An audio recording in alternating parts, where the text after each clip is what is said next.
Calling to order the Ellettsville Town Council meeting for Monday, July 25th. And Kevin, would you like to do the pledge, or Jimmy, do you want to do both? Recording in progress. All right.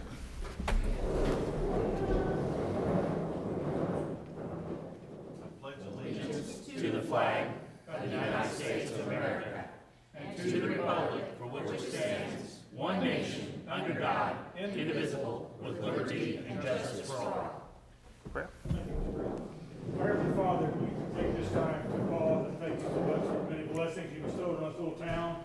Almighty God, we know that you are in charge. We know that you look after us. Just be with these council members tonight as they make the decisions that make this a blessed place, a better place to live. We ask these things in Jesus' name. Amen. Amen. All right, Sandy, are ready for the roll call? William Ellis, Here. Trevor Sager, Here. Scott Oldham, I'm here.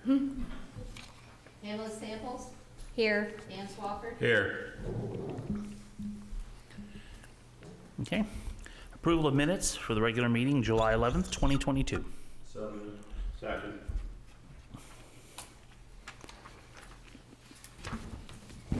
William Ellis, Yes. Scott Oldham, Yes. Trevor Sager, Yes. Dan Swafford, Yes. Pamela Samples. Yes. Motion carries. Action to pay accounts payable, voucher, and payroll. So moved. So moved. I'll second. William Ellis, Yes. Scott Oldham, Yes. Trevor Sager, Yes. Dan Swafford, Yes. Pamela Samples. Yes. Motion carries. All right, down to resolutions. Ordinances on first reading. Ordinance 2022-08 to modify water rates, deleting the utility receipt tax. Is that you, Mike? As you're aware, the legislature passed a law that took effect July 1st this year. Utilities are not allowed to charge sales tax, and so the water rates... No, not sales tax, utility Yeah, receipts. I'm sorry, you're right. The utility receipt tax, they're no longer, utilities are no longer allowed to charge that as of July 1st, so we needed to modify our ordinance. And Baker Tilly went before the IURC and did what is called a 30-day filing. And so what you have in front of you is the ordinance that has the new rates. And we also talked about this a little bit back in April when the town council passed ordinance 2022-03, which raised the rates because City of Bloomington Utilities raised their rates and we're on a tracker with them. So up and down, but now you have the ordinance in front of you to reduce the rates. So what will change specifically is the metered user block schedule. So by way of an example, what this means to the average household is before the first 3,000 gallons were $6.33. Now it's going to be $5.39, or a reduction of 94 cents. The metered user minimum schedule for a 5/8 inch metered pipe was $18.99. It goes down to $16.17. So for the household, that's going to be a difference of $2.82. The fire protection services for the meters, or for the hydrants rather, will also change, but they're basically pennies, from $1.79 down to $1.76 for a 5/8 inch meter. An automatic sprinkler charge for a 1 inch connection goes from $6.01 to $5.91. The non-recurring tap charges or connection charges, reconnection charges, late payment charge, insufficient fund charge, after-hours emergency service charge, and meter deposit didn't change. Okay. Any questions or discussions on this from the council? The public? Seeing none, do we have council action? It's ordinance on first reading. Oh, you're right. So, Is this on our website? Probably not. Can we post it on there? We will try our best. I appreciate it. and for the public, that Ordinances on first reading, that I completely spaced it. We just basically read that and the vote will be taken when it goes on second reading, like the following. Ordinances on second reading. Ordinance 2022-06, establishing a police pension board. And you want to do these separately, Darla, since it's police and fire? We can do them together. We discussed them briefly at the last meeting, but because the town has decided to join the 1977 plan, which is the retirement plan for police and fire, the town has to establish a police pension board and a fire pension board. So those are the ordinances before you. The language is exactly the same as what was introduced the last time, except Kevin Patton pointed out I had a couple of typos in fire pension board ordinance. I had said police when I meant fire, but that's been changed, and so otherwise there was nothing significant in the body of the ordinance that changed. Okay. So police Either don't get ordinance. two pensions, okay, Jimmy? Pardon me? The police don't get two pensions then? All right. We thought we would, but we. All right. Kevin stopped you.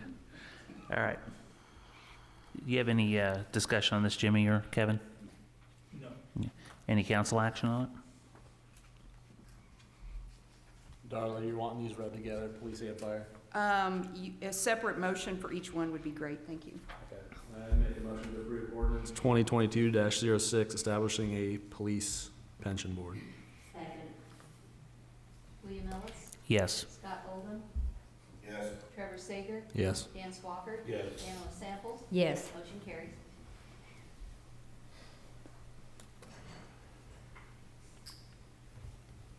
Back to council action. I'll make a motion to approve ordinance 2022-07, establishing a fire pension board. Second. William Ellis, Yes. Scott Oldham, Yes. Trevor Sager. Yes. Dan Swafford. Yes. Pamela Samples. Yes. Motion carries. Okay, old business. Actually, do we have any more new, actually not to new business yet, sorry. Old business task order number 1 between Town of Ellettsville and TSWDG regarding the on-call program administration and technical support. This was tabled at the last meeting, so I put it back on. Gotcha. So I sent additional information to you, and I believe I'm gonna, this time I think I'm gonna let Ron talk, That'll work. and he'll present what exactly we're asking you to consider. All right. Are you ready for your, I am. okay, thank you.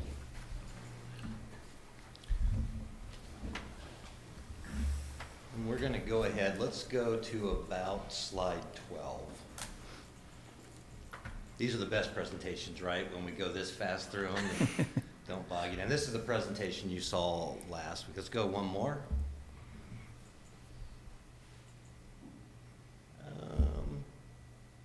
That'll be good.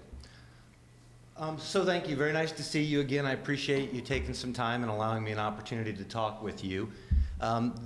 If you recall at the last, let me step back. When we did the Envision Ellettsville plan, there's a section that deals with, how do we start to implement these things? And so there was the group went through a process of developing different task forces, trying to figure out how to start to advance some of those things, which was great. It's probably one of the more aggressive types of implementation, which is great to see in the community because it means that there's passionate people that are willing to work to really make things come to fruition. So this doesn't become just a document, that sits on a shelf somewhere. The group that put this together, though, as you all know, they're volunteers. And so once they started to think about how this was going to come together, I think somebody probably said, well, now how do we do this? And so what we've done is we've developed a mechanism to help organize and to facilitate the ongoing work that these different task force and volunteer groups are going to be doing for the community. So if we could go to the next slide. If you recall at the last meeting, what we introduced to you was the idea that all of this work would be handled in a two-process system. So basically, the first thing that you did was you reviewed and you approved a master agreement. So we laid out the terms of the relationship, saying, as my company works forward on any of these projects with the town, these are the contractual conditions. There were no dollar amounts assigned, none of that. The way that we handle the specific work items is through a series of task orders. So under a master agreement, you could have 500 task orders, or you could have 0 task orders and nothing ever comes of it. All that master agreement did was define the relationship, and you did approve that at the last meeting. And then we began to present some of the task orders at that meeting that we wanted to discuss for implementation. So if we can go to the next slide. We can go to the next one. So this is what was presented at the last meeting. We looked at the master agreement, we looked at task order number 1, and task order number 1 is an hourly task order. It is to assist in facilitating these task forces and keeping the Envision Ellettsville implementation process moving. We do not know how many of these task forces will be real active, which ones will be super active, which ones may not be active at all. So it's really difficult for us to give you an estimate and say it's going to be 50 hours at this cost. So this particular task order is established with a very precise scope of what we will or won't do, and then a list of hourly rates that will be applied as we do that. Now, again, if I were sitting in your chair, my question would be, well, how do I make sure that you don't just end up doubling what I think this should be? And so to make sure that you still have a level of control over that, there is a contract max on that task order. So we will work on an hourly basis until we reach a level of $60,000. And by the time we reach that level, work will be stopped, and we'll come back and work with you and let you know that we've reached that max and determine where we go from there. That was the first task order. That was the one that was tabled. And then the second task order was one that dealt with moving forward with the next level trails and the grant money that you received from the Indiana Department of Natural Resources for that grant. That one was approved. So I guess at this point, I'm willing to answer any questions you might have about the tabled task order 1, if that would be helpful.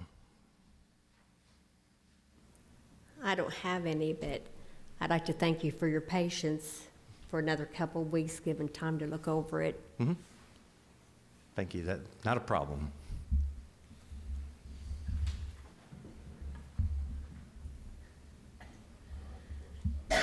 Anybody else? All right. Do you want anything to add, Mike? No, I'd answer questions. Okay. I mean, I could go into detail probably about what may or may not transpire on this particular task, but to have it available is the most important thing to me. Whether we use it, obviously as town manager, I'm always interested in not spending our money, but due to the process of growing, money is what we're going to spend. So I think I need help organizing the task force. I know we need to be talking about transportation, because 5 or 10 years from now is going to be here tomorrow. And I think a business task force is indeed, we should be organizing that first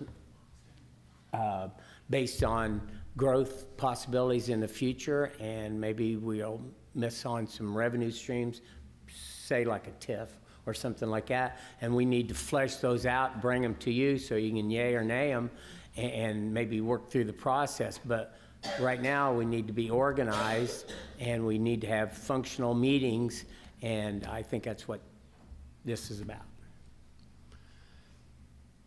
So one important distinction that I guess I should have made, and I'll make it again, is that each of these task forces will be under the control of a local person. We are not doing the task force work. What we're doing, if you think about it, is we're really kind of serving as your staff for the task forces, making sure that they have the resources to keep moving, that we're doing the paperwork, we're adhering to the open door laws, that we're making sure everything is coming together in a way so that your volunteer task forces don't get bogged down in trying to do full-time work.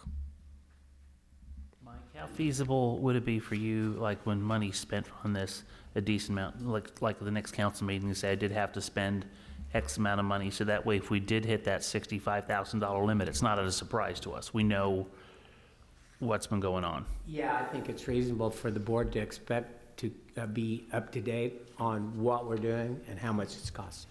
Okay. So, glad to. All right. Any public comment on this? Limit seems high to me. If you want to come up and speak.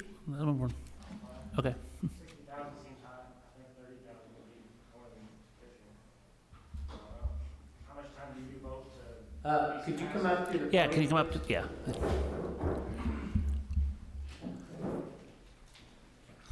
Tommy Ryder, Ellettsville citizen.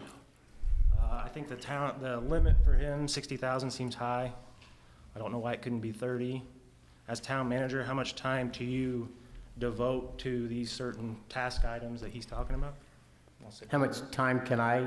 Do you devote as town manager to those tasks? Not enough currently. Do you have a specific detailed amount, or Well, I mean, what are you looking for? I'm not sure. 10 hours a week, a couple hours a day? Just trying to see how fast that would be spent. I mean, how many hours that we're trying to Correct. commit. Yes. Yeah, think? Just well, you know, ballpark. it's a new beginning for us, and so, I don't know, you caught me off guard. I'm not sure. Hopefully, we spend enough time, so Just to be if you had a meeting and you organized it, and then you did follow up, then I would say, if you're really adamant about getting something done, you might spend 10 hours a week at least, and maybe 20. I mean, it'll fall off because there'll be other things to do as well, but, yeah, I mean, I'm not sure what to say. I can add some clarity to that, and maybe even answer the question. So the town manager will not be facilitating all of these task forces. These are a group, there will be a group of individual citizens that are assigned to the task forces and that do this. So it won't be just Michael's time that is being assisted with. It'll be potentially running all 5 or 6 of these task forces concurrently. That's the highest cost scenarios, that if all 6 of these get going at the same time and they're all meeting monthly, you're going to be facilitating those along the way. The estimate of hours, again, we don't have a prescribed scope to know exactly whether 3 of those will, some of these task forces are probably already biting at the bit to get going. Others may not start for 6 weeks. So it's a little bit difficult. The way that we estimated the cap for this was we estimated that all 6 task forces would be working concurrently for 1 year. And we did that. The reason that we kind of capped it at that year-long amount was simply, you don't want me up here talking to you every $10,000 trying to explain to you that you've got to approve something else. So we were trying to find that spot where you still felt like you were getting direct control without this just being spent without any oversight, but yet trying to make it so that you didn't have to provide that oversight every month. So that's where the 60,000 cap came from. And then, Tommy, to answer you, as town manager, I'll be at most of the meetings. You know, we have 2 people on staff at planning. Next year, we propose 4, and so we're understaffed, and we're in a high growth rate in our town. So this supplements our planning department, and I keep telling the department heads at our budget meetings right now, we're a town with a 5-calf feeder, and we have 6 calves. So I'm not interested in spending money willy-nilly. We have too many important things to do with it. So I'll be keeping my thumb on, you know, what's going on, and the progress will be reported to the board. And we're not interested in saying, hey, let's go spend $60,000. Like Ron said, it was a limit. I mean, if we can get away with 30,000, that's what I want to spend.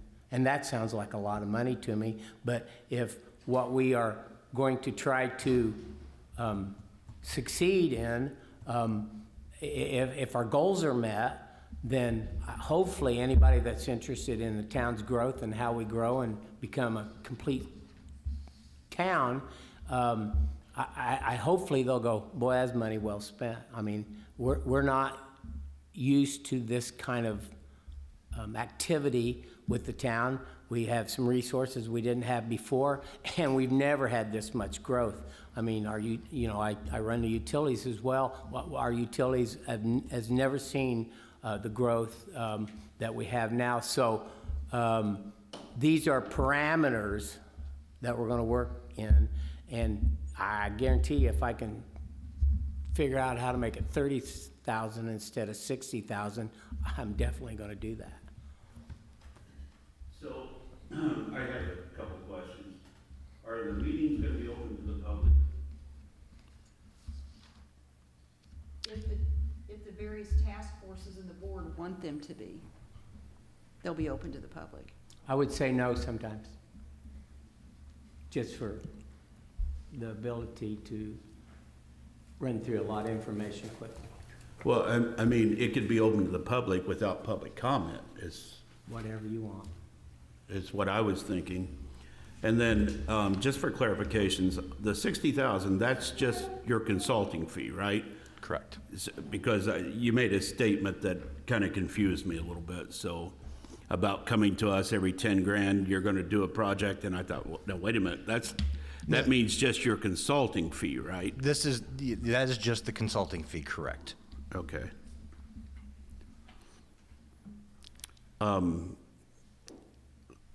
I would kind of like to see it open to the public. I don't know how the rest of the council feels, but seems like there's a little bit of outreach maybe that maybe we could even find people to help out. I mean, if we're looking for, the citizens of Ellettsville to That's the goal. help, so maybe open it to the public could recruit some additional people, is my thought. That's the goal. I mean, the task force are going to be formed, and when we, for instance, the business task force, I mean, we're looking at some of our leaders, like Cook, Smith, the school, Hoosier Energy, people like that that have a stake in our communities. But different task force need different kinds of people, so we are looking for a cross-section of people. If we open them to the public, do they fall under the open door law where they have to give 48-hour notice, or can we just say, okay, so that would add an entire level of, Right, that's why I organized the memorandum of understanding the way I did, was because if it looks like the town council's trying to direct the work of the board and the task forces, the town council has an obligation to make sure they're meeting with the open door law requirements. So yes, that requires 48-hour notice, that requires the public being allowed to come to the meetings. And I'm not saying the task forces and the boards can never have an open meeting, but my goal was to let them decide when they needed a closed-door meeting and when it was time to open it to the public. My goal was to keep the council out of the board and the task forces as much as possible. But aren't there 2 members of the council on the task force? There were, I don't know if there's going to be, but right? it's not, if there's 2, it's not a Quorum. so. So we took the council members out of the equation? Well, I didn't say that. There were a couple town council members that were on some of the boards. I don't know how things are going to shake out now.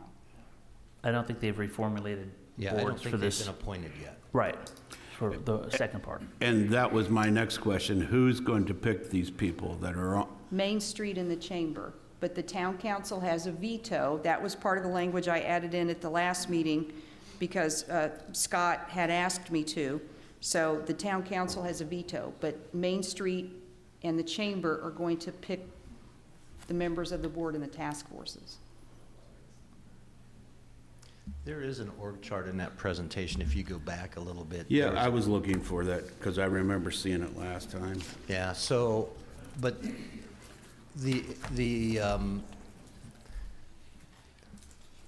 go maybe one more or 2 more slides back up. There you go. So the idea is that the board that oversees the task forces, or that middle circular, represents sort of that group that will be kind of directing all that. They still do report back to the council on findings on, the happenings of the board, the recommendations. All of that still does come through the town council. Right, no projects are going to be approved and no money's going to be spent without the town council's knowledge or approval. But the town council was in that task force earlier, right? There were two members Two, who yeah. were. Yeah, and I, Vision process. Yeah, Right. if that's Okay. what you're talking But about, we're at a yes. different phase. This is the Yes. next step. It was Pam and William, I believe. Correct. And I don't sense that there's any opposition to having town council involvement on some of that. I think maybe it's more about the numbers of who's on what task committee to make sure that, you know, you're able to have the meetings that you need to have. But I don't think that there's, like, if you wanted to sit on one of those task forces, I think that if you volunteered, it would probably be well received. I don't know Agreed. about that, but. Yeah, I remember seeing two council members on there, and then I was curious on what happened to them, so Yeah, as I far- guess I was confused, and it was very confusing on the last meeting, and I'll apologize again for that, but, you know, it was just thrown at us at such a short notice that I'd seen that before, and so I thought that was still in there, so. I'm not aware that there's been any groups that have been formally put together for that. That doesn't mean that Envision Ellettsville group hasn't been talking about, well, it would be good to have this person on this committee, but I'm not, as far as I know, I don't think any of those task forces have been assembled, or I don't think any of them have met. I think they're awaiting some assistance in being able to do that from this task order that we're talking about. Okay. I had, just to be clear, I had sent out, prior to the finish of the Envision process, I had sent out contact to a lot of business leaders about getting together, trying to decide, maybe I was interested in what they thought about the West Side development. And at the time, I was talking to Kevin Talati about the idea of a TIF district to generate some revenue so we could put into play, for instance, a TIF district so we could generate some funds to perhaps put in a four-way light out west of town that would create some economic development and allow for two large pieces of property on both sides to develop. And so, you know, once this all come out, I just never have got back. So I have that email if you want to see it. Do we have another public comment? I was just going to add to that again. I'm Kyle Hannon. I served as the project manager for the Envision Ellettsville visioning part. And I put together updates all the time about weekly. Pamela got them and William got them, and I intend to be the same kind of thing and put you all on the list, just so you know what's going on. Like this is what's going on here. Here's what's happening. And again, if members of the public are interested, you say you're interested too much, you're going to get put on the committee. And it's really, but again, it'll be the kind of thing that's pretty brief, but I thought it would help you keep up with what's going on, and you'll know, and then you'll be able to share it with other people. So the intent's not to hide anything. Correct. Is to share the information. Yeah, and I would definitely appreciate it. I know I would, so. Absolutely. Every now and then it was funny. Yeah. I'd like to clarify that this particular 60,000 was projected to come out of the ARPA funds. It was not. Well, I need to know what I need to budget for sure. Well, I need to know if the board's going to approve it before I ask you for it. Okay. Okay. Now it's back to council action. Is there any action on it?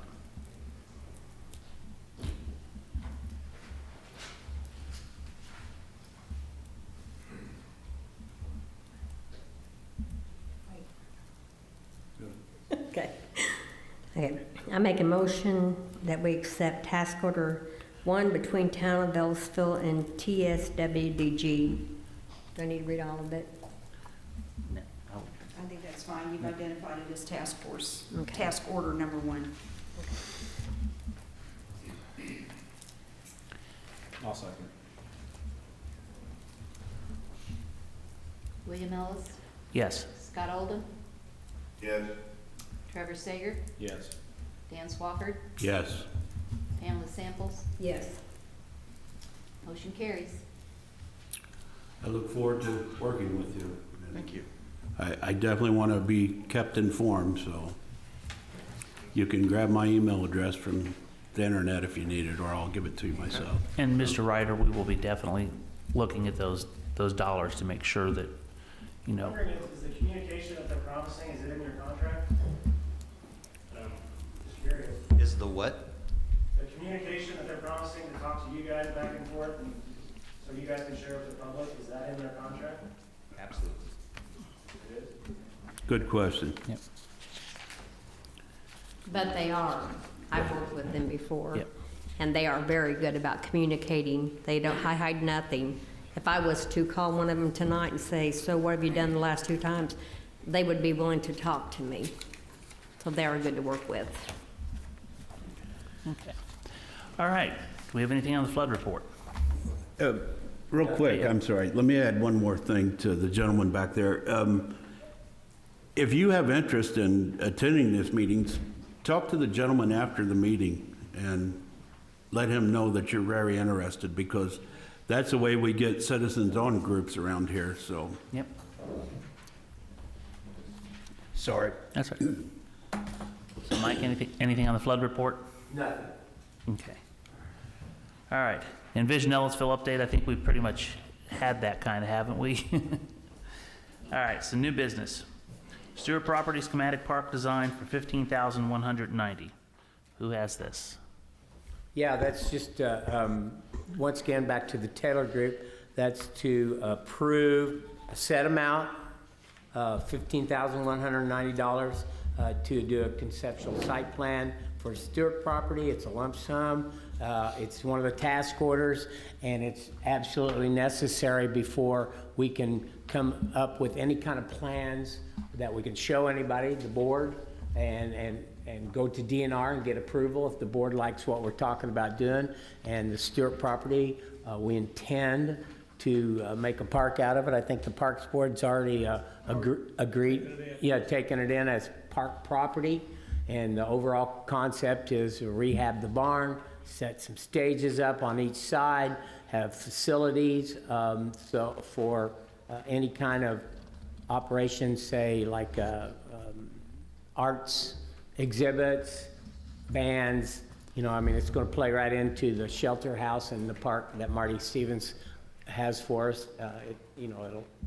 It'll be part of it'll be our first really park. The trail that hooks up to the Karst Trail will go through it and go on through town and end up here.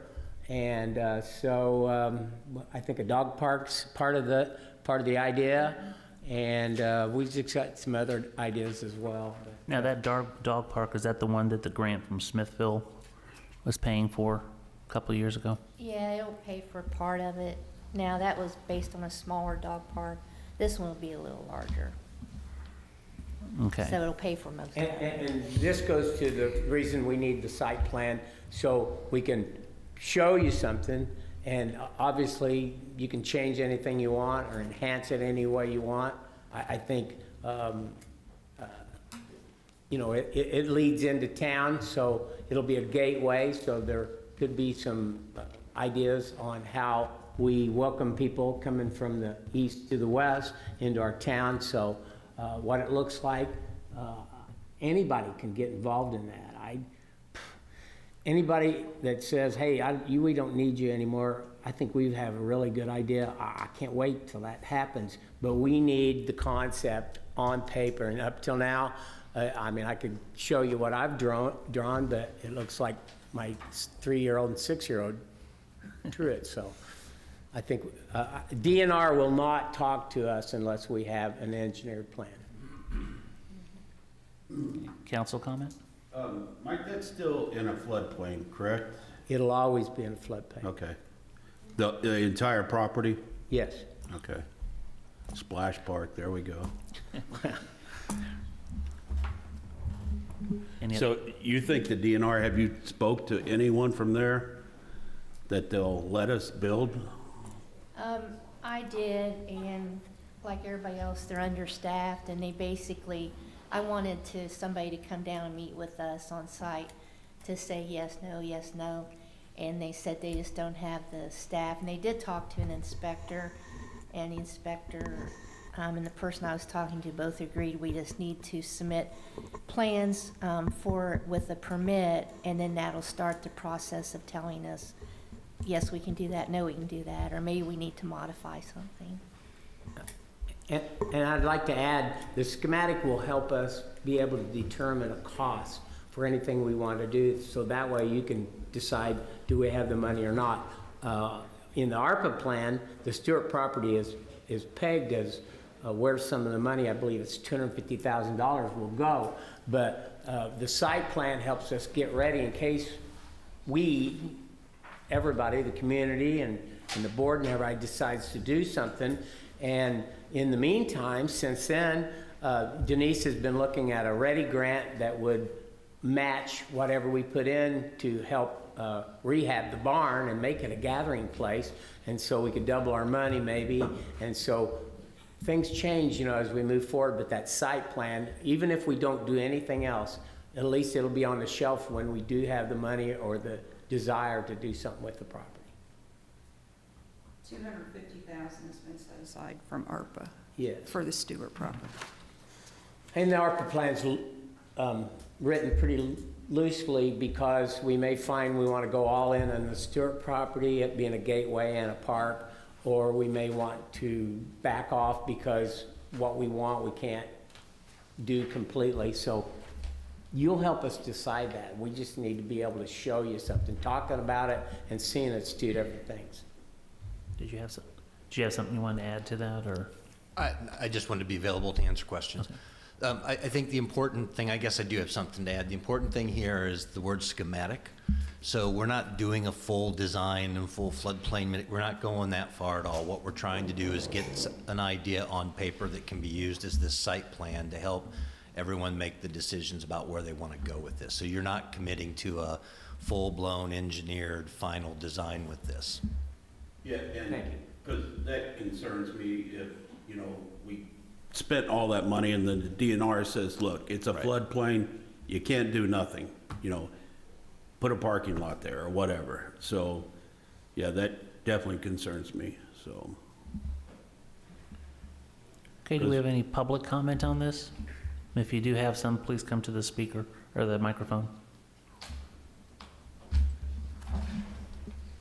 Seeing none? Come back to council action.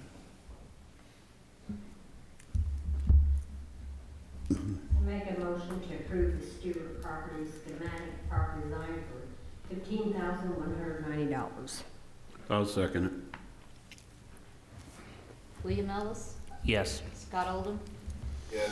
Trevor Sager, Yes. Dan Swafford, Yes. Pamela Samples, Yes. motion carries. Okay, next on the agenda, schematic design of downtown streetscapes, Vine Street for $17,670. Yes, this goes along with the flood mitigation that we are about to tackle once DNR's approved our permitting. This will, after the flood mitigation project is finished, what are we left with? So it's going to be right up against Vine Street. We have businesses all along there. Hopefully we'll have more businesses in the future. And so we think a streetscape along the creek side of Vine Street is appropriate. It'll give more parking for the downtown area. It'll allow the people, the businesses that are there now to not lose any of the parking space they have now. And hopefully it'll enhance the trail across the creek and maybe lead to other improvements in the downtown area as far as aesthetics are concerned. So. Council comments? I mean, this streetscape will include parking as well as trees and bump outs and islands and this, that, and the other. And it'll basically be from 2nd Street back to the old Village Inn, if you will, Park Street. Ron, this is similar to what you were saying with the Stewart property, just a schematic. You're not working on. Correct. Okay. It will not include any final engineering, any final construction documents, but what it will do is it'll start to set some design standards of what you're hoping that streetscape looks like, so that when you move into your comprehensive plan and your update of your zoning, you'll have some of those standards that can be applied downtown. And I would point out that the last item on the agenda and this item on the agenda is part of the ARPA plan, and ARPA will pay for these. Oh, they'll pay for this here? Yes. Okay. And the one prior, the Stewart property. Okay. All right. Do we have any public comment on this? Okay, seeing none, back to council action. I make a motion that we accept schematic design of downtown streetscapes, Vine Street for $17,670. William Ellis, Yes. Scott Oldham, Yes. Trevor Sager, Yes. Dan Swafford. Yes. Pamela Samples, Yes. motion carries. All right, comprehensive plan of unified development ordinance. Back to you, Mike. Okay, and this one, as I said in the email I sent you last Saturday, week ago Saturday, this, I just want to talk about it. I don't know that we're ready to vote on it. I know Dan's got some ideas what he thinks should happen. We totally are not leaving the Plan Commission out of this. I just don't know when it's time for them to be involved. But once we start the process, it will update our comprehensive plan, as well as the planning department told me, their codes, and I'm sorry, I've lost my train of thought, but Unified Development Ordinance. thank you. So this is, I'm not going to ask you for a vote tonight, but I just thought you might want to talk about it. If it's not the proper time, then we don't have to. But at some point, I think we ought to start that, maybe after the business task force has started, or after you've had time to decide whether you even want to do it or not. But I think everybody has said 3 years down the road, the comprehensive plan probably needs updated, just because of the change of our business growth, and the reality that there's going to be a lot more people living here in 5 years, and we probably need to get ahead of code enforcement and codes, and like I said, the unified development. Before we go to council comment, I just want to ask Denise, since you're a representative for planning, what's your thoughts on this? The Unified Development Ordinance is something we desperately need, as you know. There's things that come up. We have no landscape requirements in there.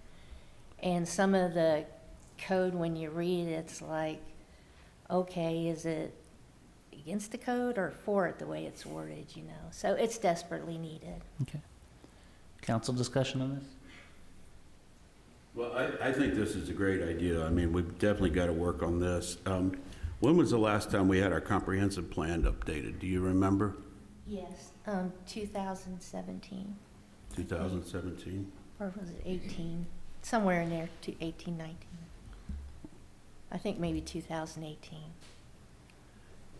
Yeah, and, that's just the only way we can grow, is to have that plan organized and, let everyone know, even the planning commission, and I'm sure you're going to work with the planning commissioners and bring them on board to some of this before you do have a final plan or so, because I'm sure they're going to have a lot of good input too.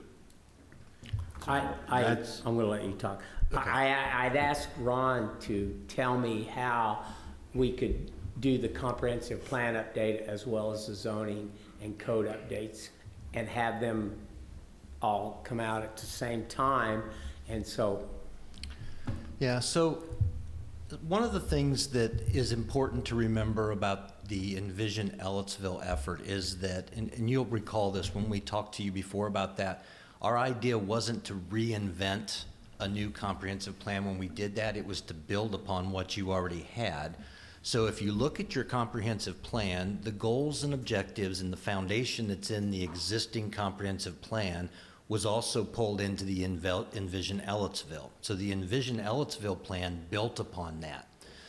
When we looked again at what you would need to do, you could do a full comp plan update. You're probably talking about $60,000, $70,000 to do a comprehensive plan update. But really, the Envision Ellettsville process you just went through is 80% of a comp plan. The part that was missing, if you recall, we dealt with land use in 4 very specific areas: downtown, the business park, the development out to the one side, but we never did the full land use element for the entire community.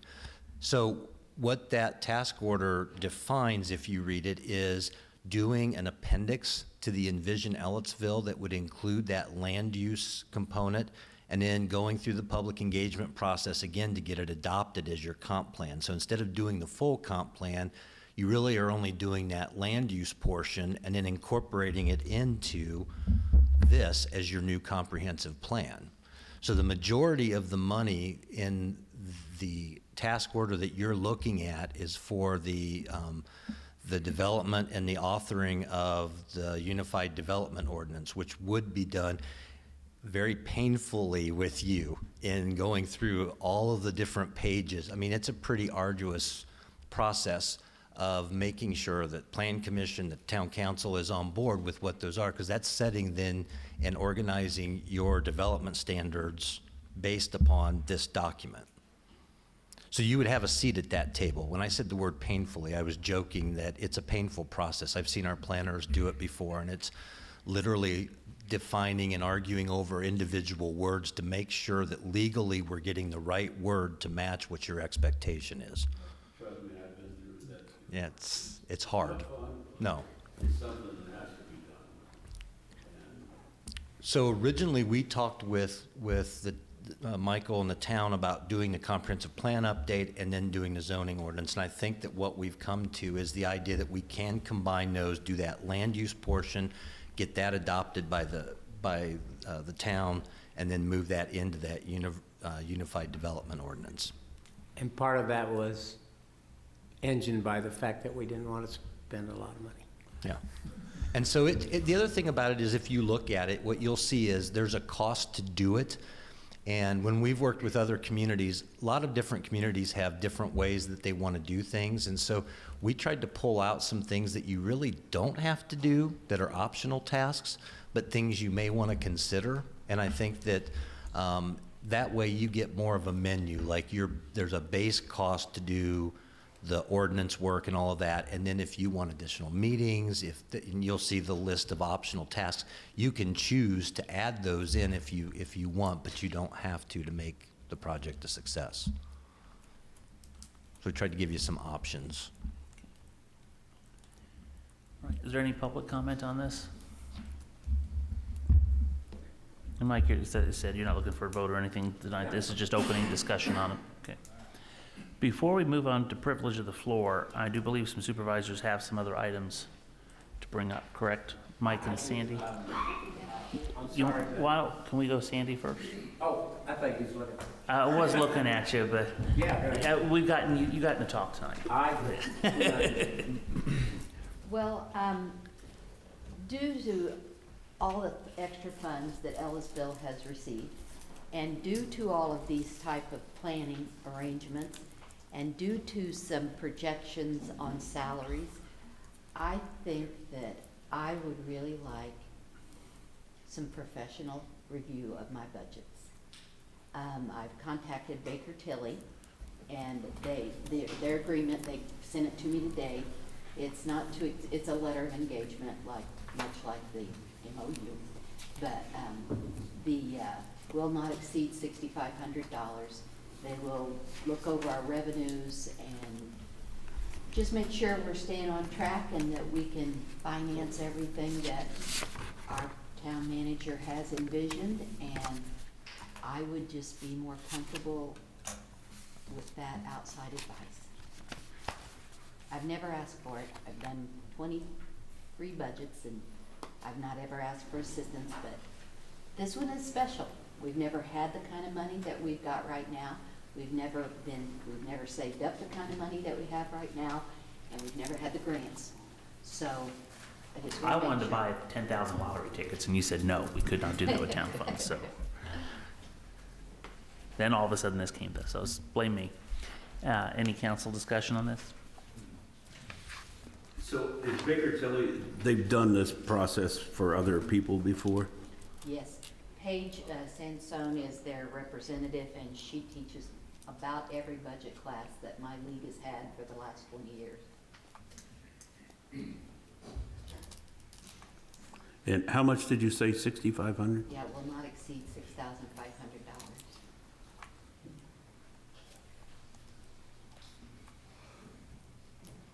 And you have this in available funds? Yes. So will the budget be completed before they look at it? No. Or are they gonna help you through the whole process? Well, I think they're gonna analyze the budget calendar to make sure we make all those. They're gonna do the miscellaneous revenue. They're gonna go over the revenue, all of the revenue formula sheets that the DLGF has put out. They're going to compute the maximum levy, which that's no big deal, I've already done that. But they're gonna go through historical revenues and the tax rate levied by fund, because of some demands where, you know, you can switch money around between MVH, parks, general fund with the levy. And I just would really feel more secure with the projections of, for our community. I'm very conservative, sometimes too much so. And so our cash balance has been building for the last 4 years. And I don't want to keep saying, we can't do that, we can't do that, because I think now's the time to say, what can we do? What can we do with these funds to maximize them and provide the services our community needs and the salaries our employees need? But you don't want to 4 years down the line say, we shouldn't have done that. That's right, that's exactly And what if I could feel that add, way. I might be on the other end of the spectrum. Sandy and I kind of make a pretty good team. And so I also would like for them to review what we want to do for the same reasons. Okay. Any public comment on this? Seeing none, back to council action.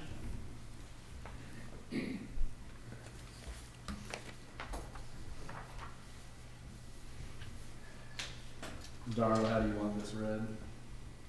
Just, if you're inclined to approve it, a motion to approve the engagement letter between Town of Ellettsville and Baker Tilly dated November 6th. Well, let's What? cross that date out. I'm sure that they Yeah, that's have right. used this from a July template. 25th, 2022 would be better. Yes, thank you. Well, it's an appendix to the one on the Yeah. second, so. Okay, I'll make a motion to approve the engagement letter between the town of Ellettsville and Baker Tilly dated today, July 25th, 2022. I'll second it. Yep. William Ellis, Yes. Scott Oldham, Yes. Trevor Sager, Yes. Dan Swafford, Yes. Pamela Samples. Yes. Motion carries, and I want to say thank you very much. Will they be at the budget workshops, or will they Um, just give us a report? Well, I will hopefully know more after I return this signed agreement. I went ahead, I had made the budget schedule, and so I went ahead and published that, but they do want some input on that, so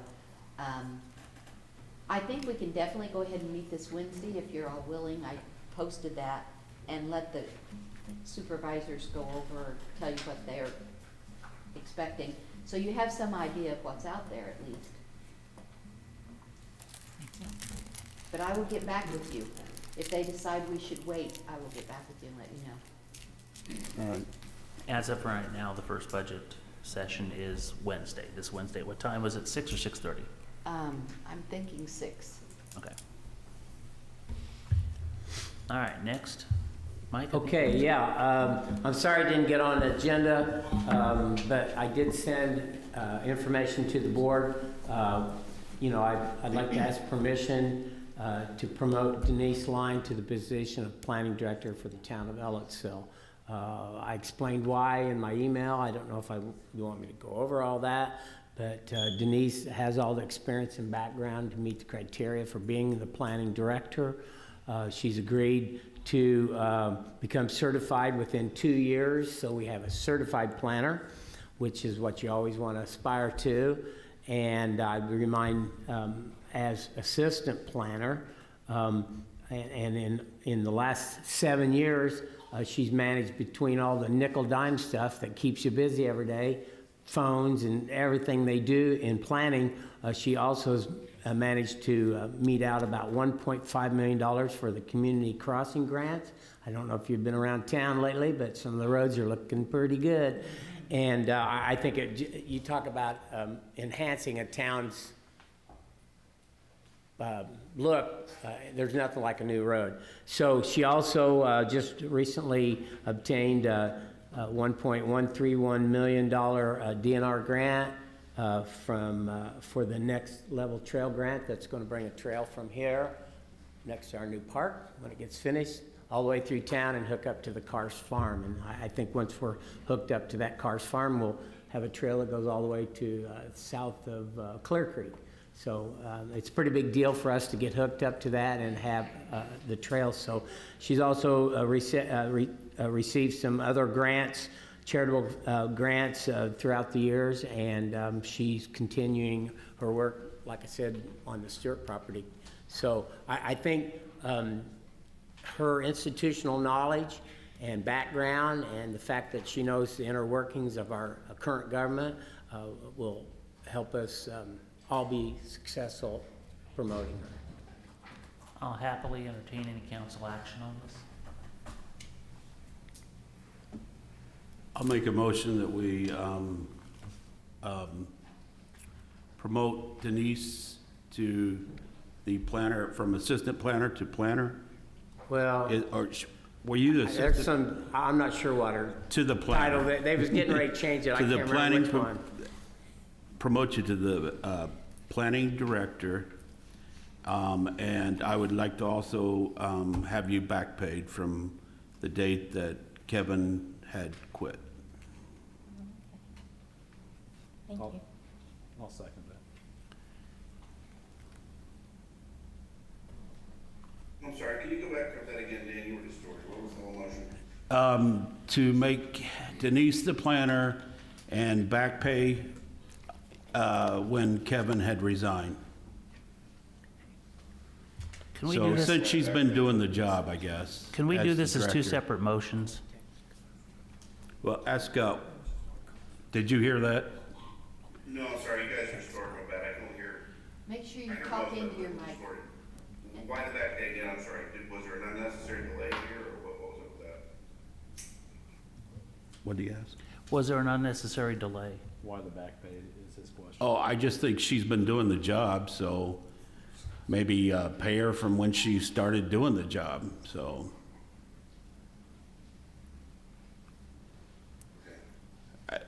I mean, she's been doing it, so she should be getting the pay for it.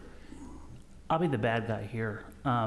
My concern with that, and I'm not saying she's not been doing a job, but if we pay someone for doing the job of a supervisor that's not there, that really can open the door to, if a supervisor is gone or absent. I've never known that to be done in any industry. I But mean, don't you think she should have been compensated for being the acting director? I don't know how we do that, because if Sandy took a leave of absence or Jimmy did, do we compensate their second? But they wouldn't be, Yeah, they would be. I don't know. I mean, if you want me to break That's it why up, I'll break it I'd up. prefer that's in two separate. It's a I different understand. situation. I don't think it's a different, I mean, from my perspective, it's not. I've never She's been in a been running the job. whole show. Since I the day get that. Kevin left, she has been back there being, well, I mean, she don't even have anybody back there except one person, right? Right. And so therefore, she don't have the assistant planner or anything. You've just been doing it all. Yeah, she's been doing several jobs. I just think this opens a slippery slope. I've never in my career anywhere had that happen. And I've had to run the job as supervisor and been in that situation numerous times. And I have to say, historically, I don't recall it ever happening in the past. Okay, we can make a new historic. We've never back paid somebody? Not to that extent. You're talking at least, what, 8 weeks? It's around $7,000. Well, I still feel some compensation needed for her being the acting director. I mean, if you don't want to go the whole amount, I don't know, 2 weeks maybe? This is so why I want help with the budget and Yeah. things. These kind of decisions that you make on the spur of the moment, they I don't they hardly affect ever do it, everything. Sandy. I know. I think she's saying you in general, the council. Yeah. Yes.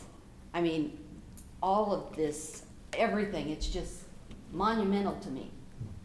Not just this one. I'm just saying, we're just, all the money that just. Can I make a suggestion? Yes. Vote first on whether or not Denise gets the planner job, and then the town council can think about whether to back pay, how much to back pay. That's why and deal with it later I would when prefer you're this as talking two about- separate motions. That's fine. I'll stricken my motion, and I'll move that we make Denise the planning director. And I will keep trying, Denise, so. Thank you.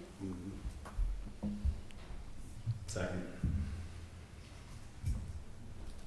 William Ellis, Yes. Scott Oldham, Yes. Trevor Sager, Yes. Dan Swafford. Yes. Pamela Samples. Yes. Thank you. Thank you very much. You're welcome. Yeah, Thanks. congratulations.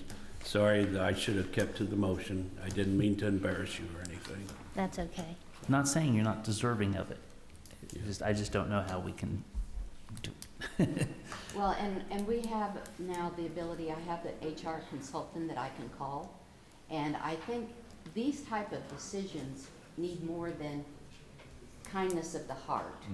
They need to be thought out and looked over, and then maybe at least introduced for everyone to think about a little while. Right. And then do some homework and then make a motion on that later.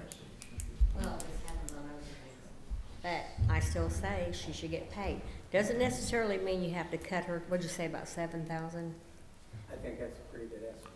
It doesn't mean that you have to necessarily cut her a check like tonight, $7,000. You could, over a certain amount of time, maybe add it to her check. I understand the procedure, and that's a detail that can be worked out.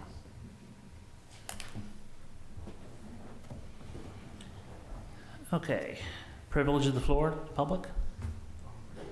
So back paying her? Well, we got supervisor, William. oh, Kip, no, we got privilege of the floor first, then supervisor comments on here. oh, so ours wasn't under supervisor comments? No, I was doing that is at the end of new business. Okay, so sorry. That's all right. Yeah, and I have another comment. We'll get back to it. I promise. So privilege of the floor. So instead of back paying her, can you give her a bonus? Like a sign-on bonus? That way you're not losing the liability of the back pay? Tommy, we need you to come up front if you're gonna Right. talk. But Sorry, Tommy. I think someone's already in line first, unless you want to see that. Okay. He may be my new best So friend. instead of back paying her and opening yourself up to liability, couldn't you give her a sign-on bonus? That's one way to kill a bird with two stones without liability. Yeah, I think that's definitely something we should look into. I know a gentleman's coming from up to speak. I think I'd like to start the process. Come on up. So, last meeting, I might have been criticized for not giving a few of the board members time to think about what we was asking them to vote on. And so, with that thought in mind, I thought I'd start this process. These people are from the Richland Bean Blossom Youth League. You notice there's a lot of people here tonight, and they have been in discussion with the school and the town, and I think the coach of the basketball team's here. And we met with Jerry Sanders, Dr. Sanders, and Matt and some other people. And so they're interested in taking the youth league in a different direction, and they need the town's help and the school's help. And I think they've even been in contact with the Richland trustee. So we, at the meeting that we had with them to find out what they were all about and what they wanted to do, I'd already had talks with Scott about this, so I knew it was coming. And so we said we would help any way we could. And there were quite a few limitations from the town's standpoint because we just don't have staff. And so they all knew this. And there was some miscommunication. I did not know they was coming, or I had prepared you for this, but they're here on behalf of our community and especially our kids. So I just wanted to kind of buffer what you're going to hear. It's all good. It's all good news, but I apologize for not letting you know ahead of time. And I didn't know we were going to go this fast. I like fast, so I'm all with you. But I just wanted to apologize in case you feel, you didn't know what was coming. So with that, let's go fast. All right, Joe Gallagher, Ellettsville citizen. Want to thank you guys for allowing us the opportunity to be here this evening. I'm here to speak, along with some of my supporters back here, on behalf of the newly formed Ellettsville Youth Sports League. We're coming here tonight to ask for help from the council and the Parks Board in overseeing our organization. As Mike said, we already have support from Marty Stevens, the township trustee, the superintendent, Dr. Jerry Sanders, Assistant Superintendent Matt Irwin, along with support from both high school varsity coaches, Coach Sims and Coach Wadsworth. And in conjunction with these groups and with support from the Parks Board, we will take over operations of the youth basketball and youth baseball and softball leagues here in our community. We've had some preliminary discussions with Jimmy and Mike and a few others, and we're asking for help monitoring our finances and our league accountability. And at that point, I'll open up for any questions that the council has about our organization or what we're looking for. And when he says help us with accounting of their monies, basically what we will be doing is taking fees for them through our utilities office and depositing them and then sending them the information so they know where they're at financially. Who's doing the accounting? I mean, who's going to pay for the accounting to be done? Oh, We could pay for that through our organization. It's more just to create transparency and accountability and visibility. That way, if anybody comes to our organization or the Parks Board, ask questions about finances, how they're being used, again, it kind of creates that accountability and that transparency of being able to say, this is, what's going on with this league. And, again, just to be really transparent with our community. and I think the ultimate goal in the future, 10 years from now, if our Parks Department is robust and we have a workforce, then perhaps maybe a good timing when the volunteering wanes, or for whatever reason, that we'll be in a position where we can continue the good work through the town. I mean, I think that's the ultimate goal, and still utilize the volunteers to make it healthy. Right. It'll be a volunteer-run organization with the number of the people that are here this evening. Again, we're just coming to the town asking for some help, monitoring finances, accountability, etc. I have heard of this. No one's talked to me personally, but of course you do know that all money will end up in my office, whether it's collected in utilities or wherever. It'll end up on mine. I will have to set up a bookkeeping system for this. And I have talked to the city of Bloomington, their parks person, to get some ideas of what they do. And basically they rent the fields out, but they have different groups that run it, and they have a association, a a non-for-profit can register with the state, and, I mean, personally, I do not mind if they bring me a deposit once a month, once a week. But I do not feel that any of our employees should have to individually collect fees for baseball. My 2 grandsons played baseball this year, and, you know, it was like $90 to play, and they had to buy, and I may just be totally out of scope because I've not been involved in any of this, but, you know, you have to buy hats, you have to buy shirts, you have to find sponsors, you sell advertisements, you have concessions. I mean, we have no employees in the park department. We have a park board that meets for very short meetings, very seldom sometimes. So. We will not be involved in any of that. Okay. Yes, our group will be handling everything from ordering uniforms, handling sponsorships, you know, setting league fees, you know, working with Marty's group. We will be doing all of that. We're just coming again, so there's, you know, again, I keep reverting back to transparency and accountability, because I think by, you know, showing the number of people that are here tonight, change in the community in this new organization is needed and welcomed. But again, you know, we're happy to answer any questions that you guys may have. Does the former organization have liability insurance? We do, yes. I think more what he's asking for is an endorsement from the town. Yes. Well, it's a bit more than We're not that. asking- It's just a bit more than that because Amber went to the meeting and she's agreed to take the fees through the utilities. Most of it will be online, so there's not going to be a lot of traffic in our lobby. And basically, we're going to collect the money, make sure it gets deposited, and send an accounting of what we've collected. And that's the extent of, I mean, we will not be sizing little kids, decide which size t-shirts they're getting, or make sure their hat's on front ways. None of that stuff's going to happen.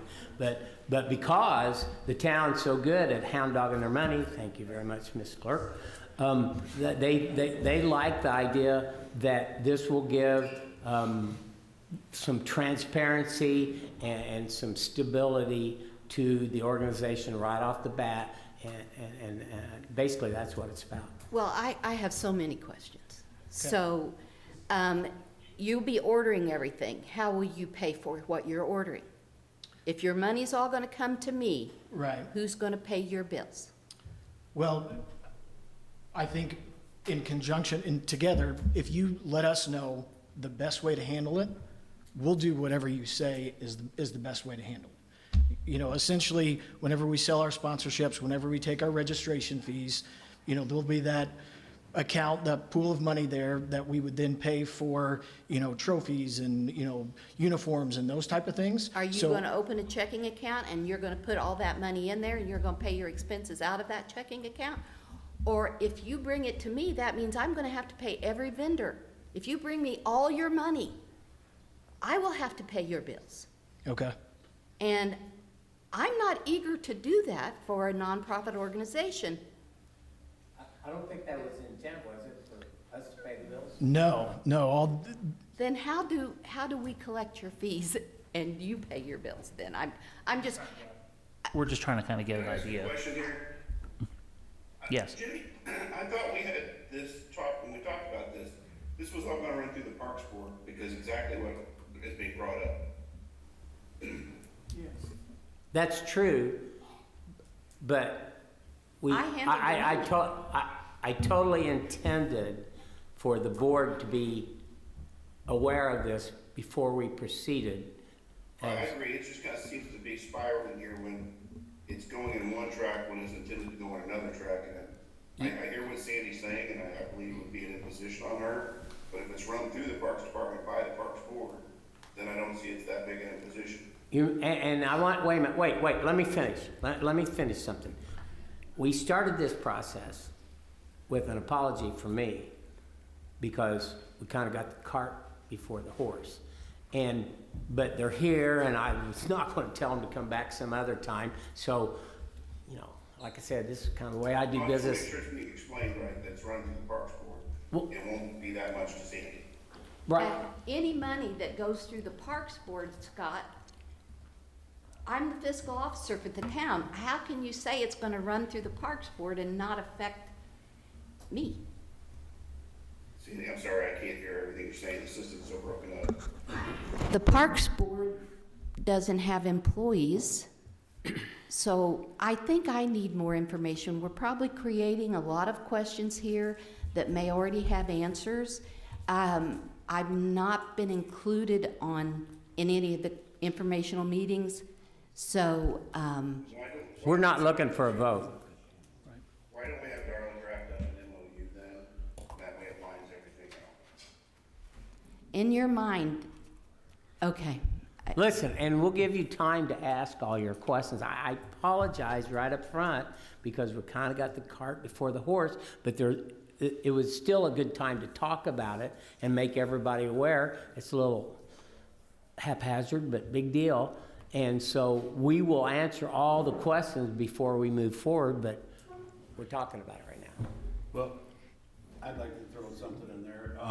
Instead of having Darla do something up, I would like to have you guys do up what you expect from us and then bring it to us, and then we'll let Darla go over it. And that way we don't have to pay Darla to do all the work. So is that okay with you guys? I mean, Yeah. What do you want them to, I mean, well, what they're asking from us, we want to know in writing what they're asking from us so we can let Darla look it over and we can look it over and then go from there. So, An ask in writing is a good idea. I'm sorry, what? An ask from the youth league in writing is a good idea. Yes. And we would have got that. And when would you like that by? Just whenever you can get it. I mean, there's no big hurry on your part, is there? I mean, Well, basketball season's come. We're right around the corner from basketball season. So ideally, we would like to start registrations in, I believe, we've talked about early September. So basketball season being right around the corner, we can get you what you guys need, as soon as possible. yeah, I'd say at the next meeting then, and then we can look at it, and it may be another meeting before we can actually take an action on it, because I'm sure we'll have more questions and go from that way. I think it's better than all of us sitting here yelling, and I don't want to get into another meeting like last meeting, so. And I just have so many questions. I don't mean to be No, we yelling might, by any means. I know we have budgets and stuff and work sessions for that, but we may need a work session just on this too, with you guys representative with the That's fine. I full mean, council. When this came to you, I expected you to have some wants and questions. Right. And so you're having them, and I'm fine with that. I'm just. I mean, Sandy, would you feel better with that if we had a work session after they present these things, and that way we Definitely, can. because there has to be a plan. Right. You can't say that you want to run the money through the town and not have a plan. Every revenue creates expense. They have to be tracked. I do in and think out. they have a plan. We just got to make sure what it can work in step with what your office does and with what the town could do. Am I pretty much kind of right in this? Yeah. Yes. So we have to just get all that together. Scott, did you have something to say? Oh, I thought so. Does that sound doable to you guys? I mean, are you happy with that? Are you currently a non-for-profit 5013C? We are not yet. Is the old group, The old group is, yes. Okay. are they going to dissolve or? Yes, this group is completely separate from the RBB group that is currently, or that did handle this past baseball season, yes. So will they still, They will not be. Oh, They okay. will not be working with the schools or with Marty Stevens to provide basketball this season, baseball next season, softball moving forward, yes. but Okay. they still will be doing it, just not working through Marty, or? No, this is, we're Okay. gonna be completely separate from them. Our organization will be providing youth sports for the kids in our community. Okay. Sounds like we have more The comment. reason why this is being established is because the current board or whatever, they have been taking funds from our membership fees, different things, and doing with it what they please and not investing it back into the community. And so this is a community-considered effort for our children within our community, who you all serve just as we are parents, to better the community. And I understand exactly what you're saying, Sandy. I do accounting. I know exactly what you're saying. We'll put together a plan. We'll present it to you guys and go from there. So none of you guys are with the current organization, correct? I am one of the 5 general board members of the current organization Okay. of RBBU Sports. And you guys have talked to Marty and stuff? We have, yes. Okay. You know what his feelings are, or? Marty is excited to work with us moving forward. And if any other board members here or from our organization that want to, come up and speak their piece on what they've talked with Marty about, but we do have support from Marty, and we have support from Dr. Sanders in the school system to run operations for the youth basketball and youth baseball and softball leagues moving forward. And I talked to Marty. State your name for the My name's Gary Sims. I am the girls' basketball coach at Edgewood High School, and just how all this came about on our end was in the spring, Coach Wadsworth, who was the boys' basketball coach, and I felt like the youth basketball program here had deteriorated and wanted to do something about that. And so we met with our administration to try to revitalize basketball here in Ellettsville. And Mr. Durnall was in on that meeting, and that's when he first brought up that maybe the town could get involved in some way. And then that was in May, and here I am in July attending a town board meeting with the focus on trying to establish and reinvigorate youth basketball in this town.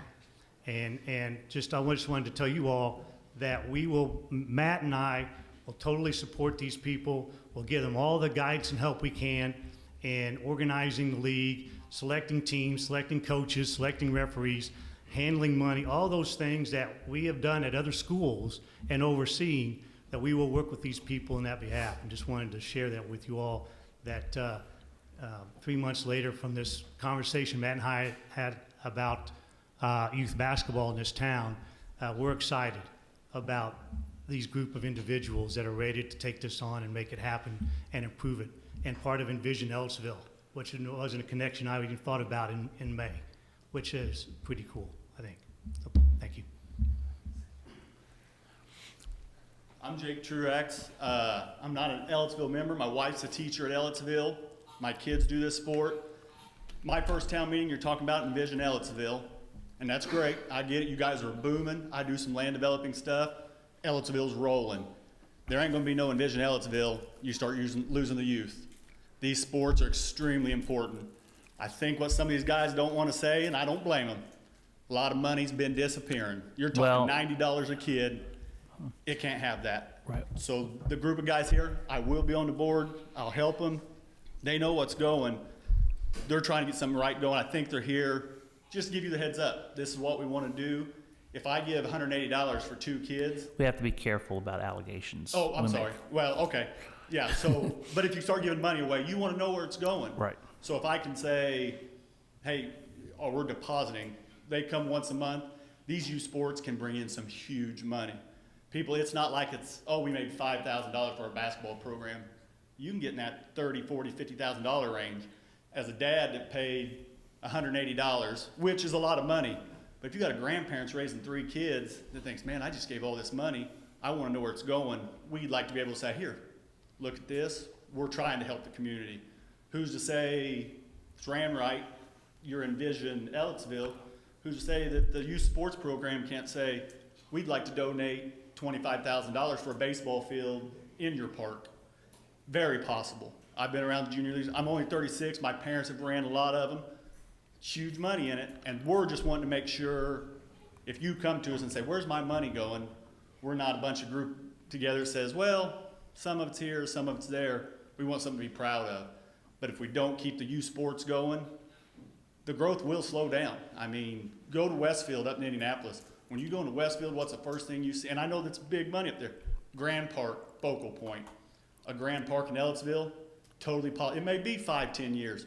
You get a Grand Park here, you start bringing in baseball tournaments, you're selling food, you got things coming in, these small businesses, it will make the community boom. And the guys I've talked to and the ladies, that's what we're wanting to do. But they're wanting to include the town, not just want to be a group of people got together and people think, man, you guys made $200,000 last year, what are you doing with it? This is what we're doing.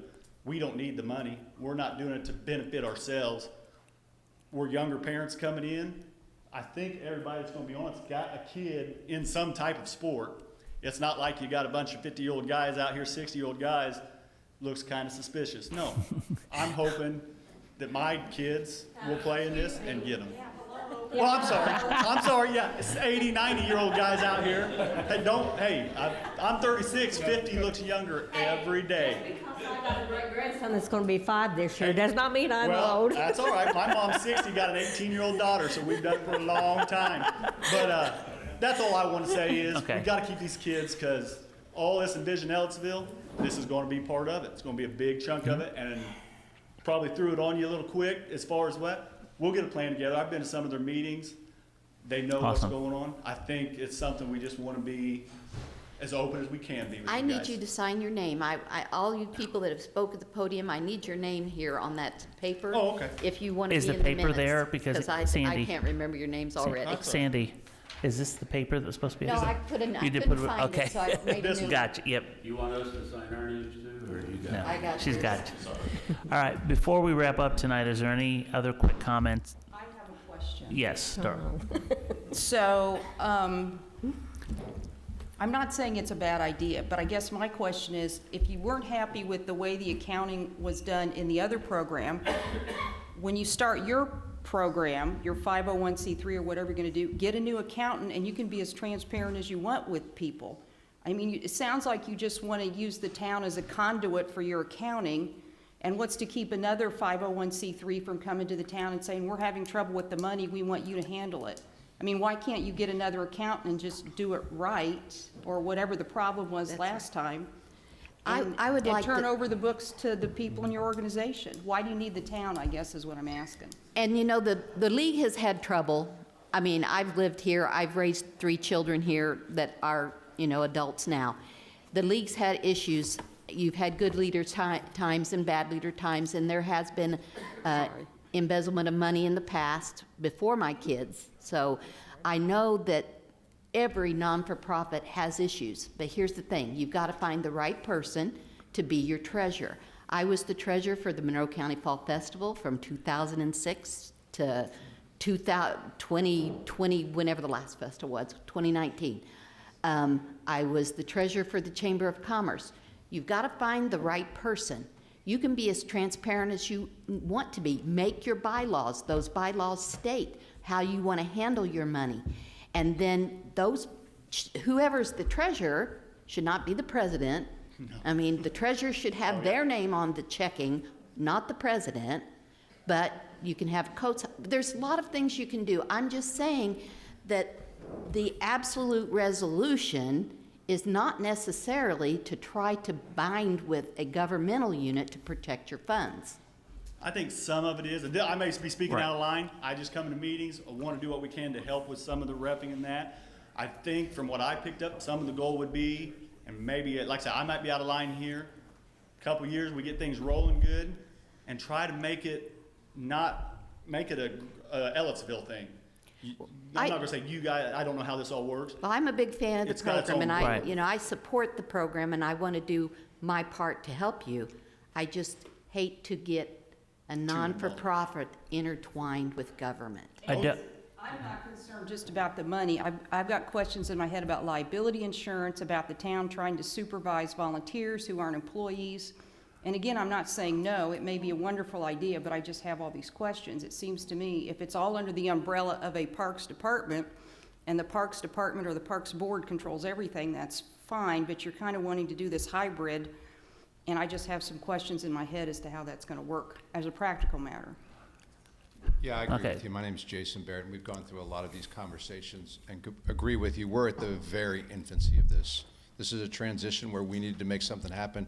Basketball season's upon us. We have this vision with some great folks that are supporting us of, hey, how do we get to 10 years from now and this be something more like Bloomington, what's run with Parks and Rec, and we're a supporting Right. committee where we're just volunteering our time, but we're not there. So we'll come back to you with a little deeper plan with the finances. We don't necessarily have to have them in there. Maybe it's somebody who helps us with it. I agree with your treasury thing. That's not as easy as it's done just to get people out in the community to volunteer to be a great treasurer, but we'll find it. And that's what all these people here, the most important thing is we've got 25 people here that have never been in this room probably for a meeting like And this. thank you. Because they care, because we're trying to do something different. So we'll come back to you with a little more depth of, especially on the accounting piece, and we look forward to working with you. Awesome. We welcome you guys to come every 2 weeks. We'd love to have you in here. All right. You have something you want to say in closing, or you, okay. All right, on that then, we'll move to supervisor comments. Kip, I think you had something? Okay. Well, as the town manager said, with the grants that we've been getting, they did finish the streets we got in Arrowhead today. They did, I think, Antler Court. They'll be back, tomorrow's gonna be a rain day probably, so they'll be back to finish Renee and Langley, and then some streets out in Union Valley Farms.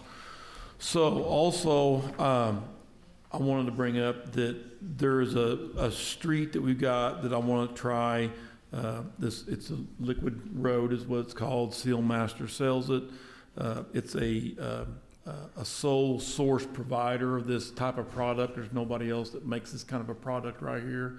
And I'm wanting to try it on one of the shorter streets, and one of the streets that's a good candidate, but Raymond Run. And What would this product do? what's that? Let's see if I got, okay, yeah, what would this product do? Well, what this product does, it's I'm trying to it's wrap. not your everyday blacktop sealer that you go to Lowe's and get a 5-gallon bucket of it and do your driveway. This stuff has got a bituminous mixture in it. It's got sand. It's got a clay polymer. The stuff that you would get for your driveway or whatever, it might only be an eighth inch of a thickness. This stuff will be almost a 1/2 inch thick. And I don't know if you all were able to see the Channel 14 News did in Jasper, Indiana on their roads, but people talk like the road's been completely redone. And it depends on the street. It could be anywhere from 1/3 or 1/4 of the cost. It's basically 1/4 of the cost to do this for Raymond Run. I mean, Raymond Run would take $61,000 to resurface. I could put this material down for $15,000 and it would make it last another 5 to 6 years. Is what it would do. And I want to try it on Raymond Run, and if it works, I'll probably. This is also a preservation, so this can be paid out of the restricted fund, and I could also get this probably through the community crossings as well, so we could do maybe more streets with this stuff. Okay. Do you need council action on this, or are you just informing us, Darla? Kip and I had talked about this, and because there's only one manufacturer that makes this product, I think under 33.18 of the town code, if the town council and the town manager acquiesce, and there's only one source available for the supplies, the town council can go ahead and approve the purchase that Kip is requesting without soliciting additional bids. And in the email, you all had that attachment in your emails, that they are a sole source from them, from the company itself. Kip, I had a question. I looked at the videos and everything, and I just want to say I'm really excited to see this, because I told you in the email, I've asked this question 100 times, why don't we seal coat? And I was always told our traffic couldn't. Yeah, the traffic on the roads would take the seal coat up really fast, and not with this. And that's what I'm curious. But my question is, I was watching that go down. Is it going to be any harder to, once we do have to refinish that road, to get that stuff up, or will it come up just like blacktop? It'll come up just like blacktop, because the bituminous aggregate is just sand. And that's basically that's what in your asphalt mix is sand, like 11 stone, stuff like that. But this is mainly sand and a clay polymer to hold all that together is what it is. Also want to add that if I were to get anybody else to come do this, I'd be paying for the material, the labor, the equipment. When I do the crack sealing, and the same with this here as well, when I buy the product, they provide the equipment to use it. It'd be town manpower. I'll be using street and utility employees to put this down, but I will be renting the equipment with the product. Anybody else, I'll have to pay for labor cost and everything else. So this is basically in-house. I'm just buying product. And I also seen that the black color stays longer too. That's what they said. Yeah. That's what they've all said that. And of course, with the black, it absorbs the sun. So it means Raymond Run may be cleared off, and when the sun comes out, if it's got snow on it real quick, because it'll radiate that heat, so. Well, I really hope it works out for you, because it sounds like a good product. I think so. we'll be able to keep our streets lasting better a lot longer with less money. Okay, I guess we need council action on this, or is there any council action? Yeah, I'll make a motion to approve the purchase of Liquid Road to be applied to Raymond Run. Second. Do we need to make a motion also, Darla, to waive the bid requirement?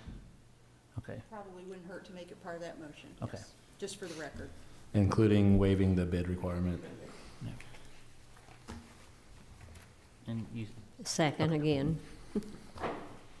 That's still just one motion, right? You just amended it. Correct.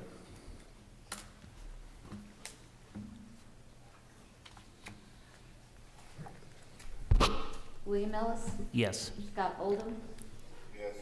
Trevor Sager, Yes. Dan Swafford, Yes. Pamela Samples, Yes. motion carried. I would like to add one real quick. I know it's a long night. When this material gets put down, I will have to close the street. So I will get a definite, hopefully won't be raining, a definite date. It should be somewhere right around the first week of August.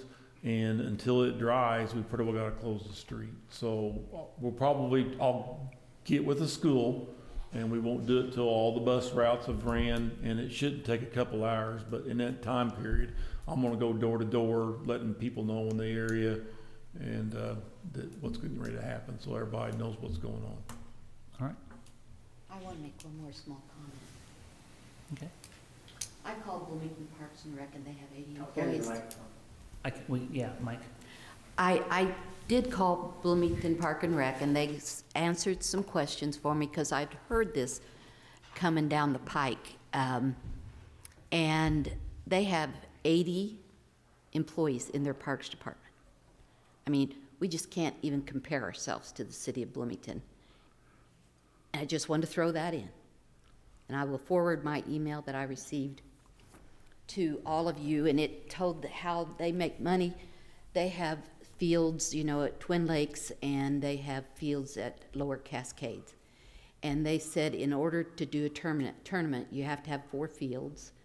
And they actually gave me a money breakdown on how much they rent the fields for, but they have to provide people to be at those fields when there's games. So I would like you to see the revenue that the city of Bloomington brings in, because I've heard that term thrown around quite a bit, that there's a lot of money to be made on ballparks, and I just want a little more proof behind the statement.